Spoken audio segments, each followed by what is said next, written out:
Good morning student. आज basic of individual behaviour व्यक्तिगत व्यवहार के आधार में हम पढ़ेंगे। औद्योगिक संगठन एक जटिल संगठन होता है। इसे कार्यरत व्यक्तियों के आंतरिक एवं बाहरी वातावरण में होने वाली अंतर्क्रियाओं के फलस्वरूप संगठन के लक्ष्यों की प्राप्ति होती है। संगठन में कार्यरत व्यक्तियों की व्यवहार दो कार्यों द्वारा प्रभावित होता है। पहला है शारीरिक कारक, दूसरा है मनोवैज्ञानिक कारक। यद्यपि व्यक्तियों की शारीरिक बनावट उसके व्यवहार को प्रभावित करती है, फिर भी मानवीय व्यवहार से अत्यधिक जटिल होता है तथा उस पर दूसरे अन्य कारणों का भी प्रभाव पड़ता है, जिसमें व्यक्तिगत दबाव, अवबोधन, अभिप्रेरणा, सीखना आदि सम्मिलित है। अनुमानित रूप से मानवीय व्यवहार के कुछ कारण होते हैं जो लक्ष्य उन्मुख होते हैं। इससे अतिरिक्त कुछ अन्य कारक भी व्यक्ति को कार्य हेतु अभिप्रेरित करते हैं। महत्वपूर्ण तथ्य यह है कि व्यक्ति का व्यवहार आकस्मिक रूप से प्रचलित नहीं होता है, वरन वह कुछ लक्ष्यों की प्राप्ति हेतु उन्मुख होता है। व्यक्ति का व्यवहार कुछ सूचनाओं को आश्रित होता है जो उसके कार्य परिवेश में आता है। बिना किसी उत्तेजना के कोई निवेश नहीं होता। उत्तेजना के द्वारा प्रतिक्रिया ही की जाती है, उसे ही व्यवहार कहा जाता है। लुथांस का जो मत है वो कहते हैं उत्तेजना और प्रतिक्रिया के मध्य निरंतरता का एक क्रम जारी रहता है, जिससे मद्देनजर व्यक्ति अपने कार्य परिवेश की विवेचना करता है, अपने क्रियाकलापों का नियंत्रण करता है, कुछ स्थितियों की प्राप्ति हेतु एवं कुछ स्थितियों की वंचित करने हेतु निरंतर प्रदर्शन रहता है। हम इसे आसान शब्दों में कहें तो उत्तेजना एवं प्रतिक्रिया के साथ भौतिक एवं सामाजिक परिवेश तथा परिस्थितियों में भी व्यक्ति के व्यवहार का महत्वपूर्ण रूप से प्रभावित करते हैं, जिसमें केवल शारीरिक परिवेश ही नहीं वरन व्यक्तिगत एवं मानसिक क्रियाओं भी सम्मिलित हैं। यद्यपि यह प्रतिक्रिया काफ़ी जटिल है, फिर भी इनकी अंतर्क्रियाओं के द्वारा मानवीय व्यक्ति की उत्पत्ति होती है। कोलास ने व्यवहार को इनपुट आउटपुट सिस्टम के परिवेश में बताने का प्रयास किया है, जिससे वे एक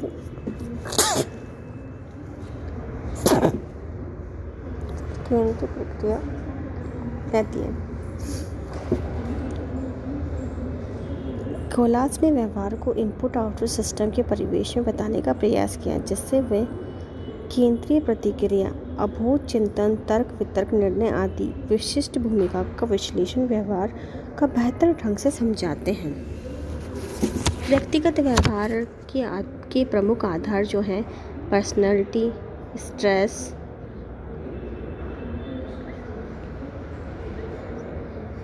और मोटिवेशन, लर्निंग, ऑर्गेनाइजेशन, बिहेवियर और मॉडिफिकेशन। तो ये सब चीज़ें एक व्यक्तिगत व्यवहार को प्रभावित करती हैं। सबसे पहले हम लेते हैं पर्सनैलिटी। व्यवहार व्यक्तिगत की अभिव्यक्ति है। कोई भी व्यक्ति जैसे व्यवहार करता है वैसे ही उसका व्यक्ति प्रकट होता है। प्रत्येक संगठन कर्मचारी के व्यक्तिगत विकास में रुचि लेता है। व्यक्ति के समुचित विकास में योगदान और समायोजन का समीक्षा की संतुष्ट क्षमता की पुष्टि करता है और नियोजन कर्मचारी के मध्य संबंधों की स्थापना। तो मतलब पर्सनैलिटी एक तरह से अपने आप में बहुत ही महत्वपूर्ण योगदान देती है कि किस तरह से होना चाहिए है। व्यक्तिगत में किसी भी व्यक्ति के अस्तित्व का बोध होता है, जैसे शारीरिक, मानसिक, नैतिक गुणों का एकीकरण का बोध होता है, जिसके आधार पर एक व्यक्ति दूसरे व्यक्ति से भिन्न होता है। एंड नेक्स्ट है दबाव, स्ट्रेस। व्यक्ति व्यवहार के कार्य दबाव से प्रभावित होते हैं। कार्य करना मनुष्य के जीवन की एक प्राकृतिक क्रिया है। प्रत्येक व्यक्ति अनेक आधारभूत आवश्यकताओं की पूर्ति के लिए कार्य करता है। जब इन आवश्यकताओं की संतुष्टि में उसे कोई असफलता या खतरा नजर आता है तो वह दबाव की स्थिति महसूस करता है।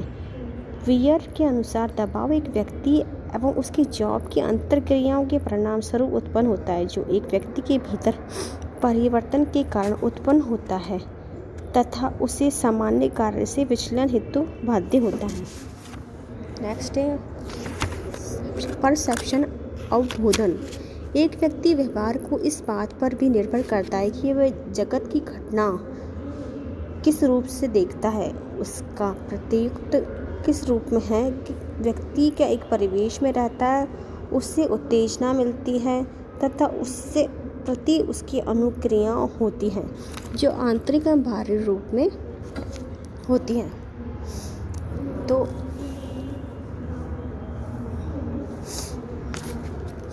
तो ये इसका जो अवबोधन है, परसेप्शन इस तरह का होता है। एंड नेक्स्ट है मोटिवेशन। अभिप्रेरणा के बारे में आप सभी जानते हैं कि जब तक हम किसी चीज़ को मोटिवेट नहीं करेंगे किसी व्यक्ति को, तो उसके काम में उसकी रुचि नहीं बढ़ेगी। अभिप्रेरणा व्यक्तियों का व्यवहार को प्रभावित करती है। व्यक्ति अपनी आवश्यकता की पूर्ति के लिए कार्य करने हेतु प्रेरित होता है तथा उसे जब तक जारी रखता है जब उसे लक्ष्य की पूर्ति नहीं होती। लक्ष्य की प्राप्ति के साथ आवश्यकता की संतुष्टि होती है। अभिप्रेरणा की जो प्रक्रिया पूरी हो जाती है, वो एक संगठन से प्रबंध सुचारू रूप से कार्य भी तभी करता है। तो मोटिवेशन अपने आप में बहुत ही ज़रूरी है। लर्निंग, सीखना, नेक्स्ट पॉइंट है।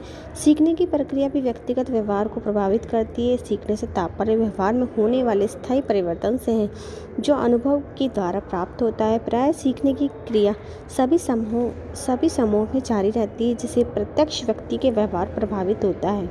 मतलब सीखने की प्रक्रिया के जो स्टेप होते हैं, उत्तेजना, प्रतिक्रिया, अभिप्रेरणा तथा पुरस्कार, इन सब चीज़ों से जुड़े हुए होते हैं। तो व्यक्ति को सीखते रहना चाहिए। संगठनात्मक व्यवहार का संदर्शन, ऑर्गेनाइजेशन बिहेवियर मॉडिफिकेशन।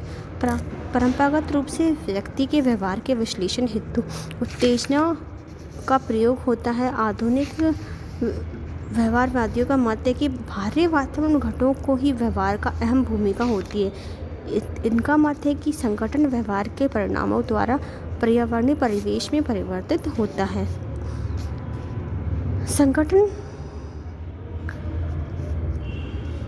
संगठन व्यवहार के परिणामों द्वारा पर्यावरणीय परिवेश में परिवर्तित होता है और उसका कर्मचारी के व्यवहार पर भी प्रभाव पड़ सकता है। इसे धारणा को सकारात्मक व्यवहार का संशोधन के नाम से जाना जाता है। तो ये 6 पॉइंट मैंने आज आपको बताए जो इंडिविजुअल बिहेवियर के लिए जो बहुत ही इम्पोर्टेंट रोल अदा करते हैं। आज के लिए इतना ही, धन्यवाद।